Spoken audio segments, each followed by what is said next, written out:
Welcome to this month's safety topic. I am Amber Hammond, the Vice President of Human Resources here at HIT, and I'm happy to be sharing this information with you. Today, I will be covering the sources of workplace violence, management commitment, employee actions and roles, and how to fill out the online incident and accident reporting form. First, we will cover the sources of workplace violence.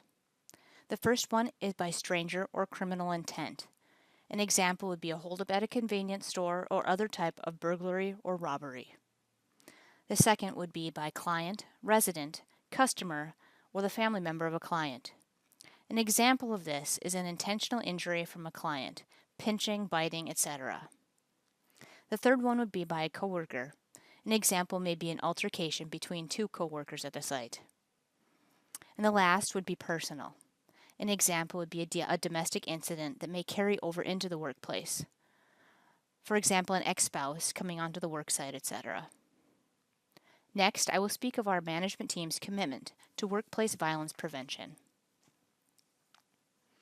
Our commitment demonstrates HIT's management team's concern for employee emotional and physical safety, exhibiting equal commitment to the safety and health of both HIT's employees and HIT's clients. The management team allocates appropriate authority and resources, provides a comprehensive employee assistance program for employees experiencing or witnessing acts of violence, and the provider for our EAP is the village.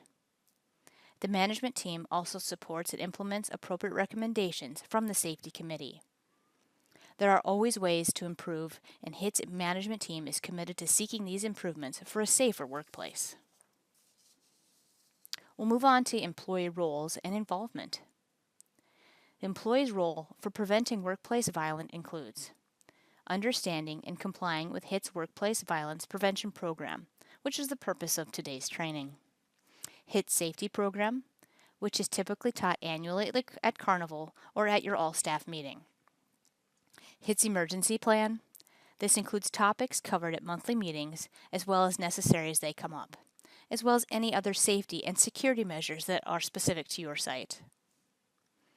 Reporting acts of workplace violence promptly and accurately. This is done through our online portal that I will show you shortly. The last is taking part in continuing education that covers techniques and recognizing escalating agitation, assaultive behavior, or criminal intent, and discuss appropriate responses. Some of these classes are positive behavior support, or PBS, and therapeutic responses, or TR. Next, we will review what to do if there's an incident of workplace violence and how to report the incident. So what happens if workplace violence occurs? HIT will offer the injured employee prompt and appropriate medical care. This includes, but is not limited to, first aid treatment, providing transportation if necessary of the injured to medical care, or by dialing 911 for critical medical care. Most HIT employees are trained in first aid techniques, and HIT works with a designated medical provider that is aware of the types of services HIT provides to clients, and our designated medical provider is Sanford. The manager will address the need for appropriate treatment for an employee. In addition to physical injuries, victims and witnesses may suffer psychological trauma, fear of returning to work, feelings of incompetence, guilt, powerlessness, and fear of criticism by supervisors or managers. When an employee has become a victim of physical workplace violence, they will need to contact their direct supervisor and explain what happened and if they need any type of assistance. A type of assistance may include things like applying first aid, switching clients for the remainder of shift, leaving the shift early to seek medical attention, anything of that nature. If an employee is not able to reach his or her supervisor after experiencing physical harm due to workplace violence, they will be required to follow the hierarchy of supervision for his or her work site. And this may be different for each work site, but may include calling the beeper system.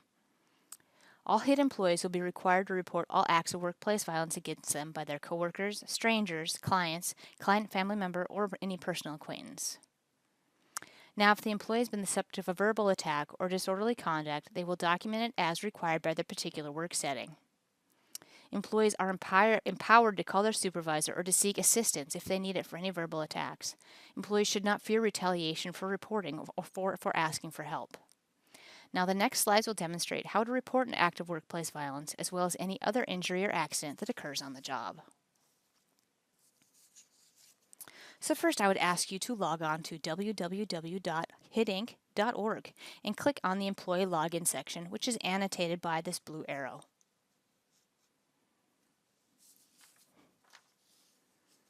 You will come to the login page. The user ID is the first letter of your first name and your full last name, and this is not case sensitive. The password is your user ID beginning with a capital E. This is the same number you use to clock in and out. For example, if your employee ID is 25477, you would type a capital E followed by 25477, and then click Login. You'll get this welcome page.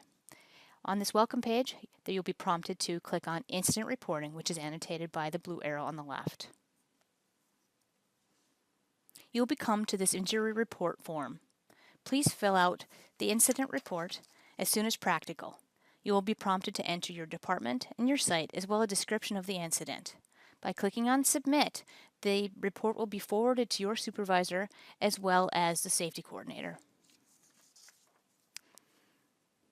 The last slide comes to a quiz, and I would ask that in your staff meeting you would discuss the answers to this quiz and any other pertinent information regarding workplace violence that may affect your site. I thank you for your attention and look forward to speaking with you next month.